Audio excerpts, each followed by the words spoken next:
Okay, gang. Greetings. This is the last little video I'm going to put together for our class this semester. And I just want to address a few final things and kind of say goodbye. This is the Sunday right before final exam week. And so it's the 5th, the exam's on the 8th. You should be in prep mode already. I'm going to be updating the study guide in just a moment, so that will correspond with this little video. You'll have those to finish your studying for the test on Wednesday. Let's see. So I did want to say a few words about our final week's content, mainly the Zarefsky essay, the Two Faces of Democratic Rhetoric, because there's no designated video for that. It's a pretty easy reading, frankly. It's not conceptually difficult at all. One of the great virtues of David Zarefsky's work, if you haven't read any of his stuff before, I think he's emeritus, which is retired at this point, but this is someone who was at the top of the field of rhetoric for many years. His approach was rhetoric and like political discourse and argumentation and public sphere kind of stuff, and there's really no one better who's written more clearly and shrewdly and astutely about really important issues. And that's why I wanted to finish off with this essay by Zarefsky on the two faces of democratic rhetoric. Because we are finding ourselves in a time where democracy itself is in great jeopardy. And I feel like I've been saying that for the 20 years that I've been teaching. Is like, we got to be careful. Democracy's in trouble. Corporate interests. The role of money in campaigns and the role of money in lobbying, the role of lobbyists and the role of agencies and organizations that are able to wield influence on the political process and cut out the voters. Citizens United, that allows corporations to just funnel untold amounts of money at politicians, again, cutting out the voters. We've had issues for quite a while, but now things are really, truly scary. And obviously what happened in January with the insurrection was the most recent big kind of dramatic statement of kind of where we're at in this regard. But that's not it. I mean, there were concerns about the state of democracy before that. There are still concerns. I am deathly afraid of what's going to happen in the next presidential election, never mind the midterm elections that are coming up pretty soon. So I wake up most days quite nervous to read the news, and then I get quite depressed and sad and angry when I read the news, and so it's really hard to maintain a hope and a faith, and especially if you are someone who studies rhetoric and democracy and political discourse and actually care about trying to strengthen and improve the quality of all that public discourse, then it's really rough right now, and it's really frankly depressing. So I posted a video that I recorded a while back called Rhetorics/Futures, thinking about various rhetorics and thinking about various futures through rhetorics and sort of where we're at and where we're going. And what I was getting at in that video is concerns about the role of a healthy rhetoric in the future of democracy in this country. I'm not really sure how to guide the process of instruction, right? Like, there's very little appetite for what we would call Aristotelian, Isocratean kind of rhetorics anymore, that are rooted in some sense of like civic social trust, or at least some sense of, I might not know you, but I will give you a listen. I will listen. This is what Zarefsky talks about, is the invitational aspect of deliberation, right? It's like that willingness to listen and to be heard, to say your piece, to share opinions with others who you can sort of trust are not going to try to negate you for sharing your opinions, right?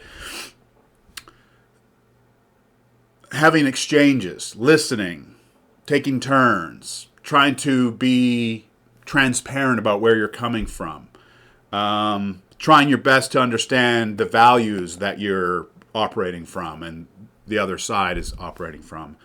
That business of like good faith, or if not trust, like some good faith effort to engage those who you don't agree with or know or understand, that feels like it's really gone. And that's led to all these troubles with the virus stuff, the vaccination stuff, the masks, all this COVID business has just kind of like illuminated the problems of our public discourse and therefore the problems of our democracy, right? So it doesn't seem like there is much of an appetite to kind of get back to more of those kind of reliable norms and practices and temperaments that are necessary for a moderately well-functioning democracy. And so then the question becomes, like, where are we going, right? What's going to take over as we're moving, evolving out of, maybe you could argue that there was never really much of a true democracy. It was always special interests and corporate interests and the elite and so on. How much does your vote matter and so on and so on. But I don't know, in my own lifetime, watching what's been going on, I've seen the political process where there's like actual ideas by different sides that get like aired and challenged, and then the public talks about the airing and the challenging of different ideas, and they try to make their best assessment of which side do I align with, and there's a thought process and a reflectiveness. And now it's more about just who do you identify with and who do you align with and who do you like, and everyone else is wrong and evil and they should go away, and it's led to this really fractious democratic landscape or non-democratic landscape. So Zarefsky is sort of reminding us that there are kind of, in terms of the relationship between rhetoric and democracy, don't forget that both of these things emerged together. Democracy emerged in reference to rhetoric, the teaching of rhetoric, and rhetoric emerged because there was this new thing called democracy, where the citizens would come together and they would exchange ideas and try to persuade and argue and reason and deliberate. Now, of course, it wasn't perfect and it wasn't broadly inclusive. It was exclusive and elitist and small, and so it's hard to kind of think about our situation in comparison to the ancient Athenian situation. But there's an idea in there about people coming together and sharing and listening and doing their best to make a better argument, right? And to call out arguments that aren't strongly made. And all of that is democratic. It means that people get voices and they get to have a say in matters. And that's the American experiment, right? I mean, I'm Canadian. We have democracy in Canada, though it's a little different setup. But, the American experiment is the modern democratic example that we should all be trying to hold on to. But it feels like it's slipping out through the fingers like sand, So Zarefsky I still think it's an important essay, but as I read it, I think to myself, is it too late? Is it too late for anyone to read this and have it matter? I hope not. So he talks about the two faces, right? So the one face is deliberation and the other face is the engineering of consent. Deliberation, this gets back to, again, Aristotle, Isocrates, Cicero. The importance of, when we think deliberation, we shouldn't only think of like debate, like formal debate with rules and procedures, but we can think about it more broadly as the attempt to, advance your ideas and your arguments and against others who are doing the same, to have forums to kind of clash, but in a productive way, right? So there's a bit of good faith that's operating. I might not like you. I might even hate you. I might even hate what you represent, but I'm still going to listen to you. I'm still going to try to, give your ideas a hearing. Chantal Mouffe talks about the difference between adversaries and enemies, right? So the deliberative kind of process involves adversaries, but where we are at is more of like enemies. And if you have an enemy, you don't really want to give your enemy a hearing, right? But an adversary, you can give a hearing. We used to be adversaries in this country, and now we're enemies. And it's pretty scary, right? Because we have people, the violence is going up, it's ticking up. Just in the last week, there's been all kinds of scary stories about people driving cars into crowds, and there's a march and what I can't remember where, but now that's getting violent. It's just like, oh boy. If you pay attention, you can sort of see things sort of slowly going to a really ugly place here. So it would be so nice if we could get back to the deliberative processes that Zarefsky's talking about. He talks about this as invitational, as being listening, right? So deliberation involves a kind of mutual attentiveness and a mutual listening. Again, we might not like each other's ideas, and we might not agree with them, we might not convince each other, but there's at least that preliminary aspect of I'm going to listen. Whereas the engineering of consent is about doing whatever it takes to just get the numbers. You know, like if we need 40% or 42% in order to win the day, then it doesn't matter how we get there. We just engineer the consent. I get your name on the ballot, or I get you to like something or share something or click something. It's not about your beliefs and your opinions. It's just about the result, right? That's a very Gorgianic, thinking about the models, it's a very Gorgianic process. It's very instrumental. So the engineering of consent goes along with instrumental kind of efforts to manipulate and control. That's the mode we're in more and more right now. Again, we have these super powerful devices that are useful for the purposes of engineering. You can really engineer consent well going through these platforms. Why Trump was so successful when he was elected is he used Facebook to get the numbers, right? This is more and more kind of where we are going, is in the manipulation and the engineering of consent and away from deliberation and invitational, right? And so Zarefsky finishes off that essay, that little chapter, by talking about kind of in a democracy, they both are more or less operating at once. Like, it's not like any democracy is always deliberate. There's always going to be efforts to engineer consent, to manipulate, to just get the outcome. You go back to like 19th century American democracy. Oh my goodness. You know, like I'm still remembering the movie, the Scorsese movie, Gangs of New York. You know, the actual violence that was used by grabbing people and like throwing them in voting lines, and you're going to vote Democrat or you're going to vote this, you know, it's like, wasn't pretty, right? Manipulation, like physical, like get in here, we're going to beat you up kind of thing. And so, you know, we would hope for democracy to be deliberative. We would hope for it to be about ideas and arguments and voices and a process that respects differences and gives differences an airing, and hopefully the better idea wins out and the better policy wins out. Nevertheless, of course, there's always consent engineering. There's always kind of efforts to manipulate and to win out. But today it feels like the deliberative stuff is just poof. It's something that you need to see in a museum if you want to see it at all. Whereas it's just all kind of mutual, all against all kind of situation right now. And it's ugly, and it's getting uglier all the time. And frankly, I don't know that a class in rhetoric can do much against the tide of anger, outrage, despair, depression. I mean, I hate talking about these things, but they're just so much a part of our everyday life right now. And it would be lovely to think that rhetoric could, like, you know, I'm thinking about the Marvel movies, like a rhetoric hero with a cape, like, don't worry, I got this. We all just need to calm down and reason with one another again. It just seems almost silly at this point. But, you know, we got to hang on to it. We got to hang on to these ideas, I think. And Zarefsky makes a nice case for understanding the differences between invitational, deliberative type engagements and manipulative, engineered toward consent type arrangements and processes. And it would be lovely if we could get more back to the one, and not only just doing the other, because the temperature is really high right now. The faith is not there. The cynicism is everywhere. The mistrust, the lack of desire to listen and hear and attend, the wanting to be with the like goes with like, but there's an intensity to that alignment today. So it's feeling very rigid and hot and contested and conflicted, and trying to, you know, march ahead and be hopeful and hope that rhetoric can still be involved. Rhetoric, when I say rhetoric, I'm meaning it in the Aristotelian and Isocratean kind of traditions.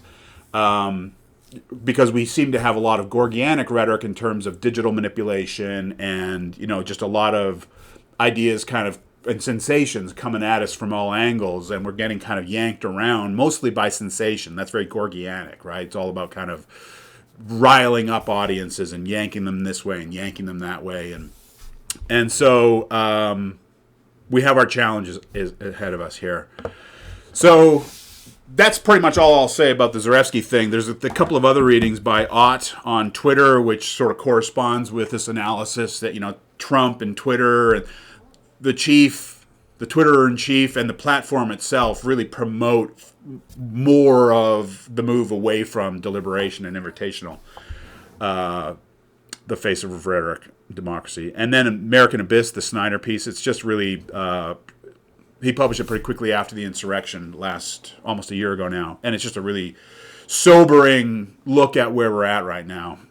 Because this is it. We have these massive challenges, not just in terms of the pandemic, but in terms of, I think the pandemic is partly as bad as it is because our democracy and our public square, so to speak, is so bad. There's so little trust. There's so little faith. There's so little faith in institutions and leaders and even now science and scientists and who can we trust and whose voice it's a mess. So try to hang on to this stuff. I think it's the way forward in terms of what actually works and what works well for a democracy, but we seem to be going somewhere else, and I'm terrified for where that is. So let's all do our part. Let's all do our part to listen and to attend and to try to offer our best possible, most humane arguments rooted in good, reliable sources, and find others that are doing that. And try to remember that these things are basically just gasoline on the fire of fear, cynicism, mistrust. So try to bracket what's going on in and through these things and try to live your life in an analog way, outside in the world, interacting with actual people. Try to interact with people. Try to listen to people. Try to have conversations with people that are different. Try to understand. Try to listen. That's what I try to do, at least. I'm not saying it's the way forward, but we need to lower the temperature in this country because it's gonna boil over. It already is. So I'm trying not to be depressing here. So that's Zarefsky, and that's kind of where we're at, and where rhetoric's at, more or less. The paper, hopefully, it isn't depressing. It's a little dark. It's a little bit maybe cynical. Black Mirror as a show is a little bit cynical, but it's also, most importantly, it's really, really smart.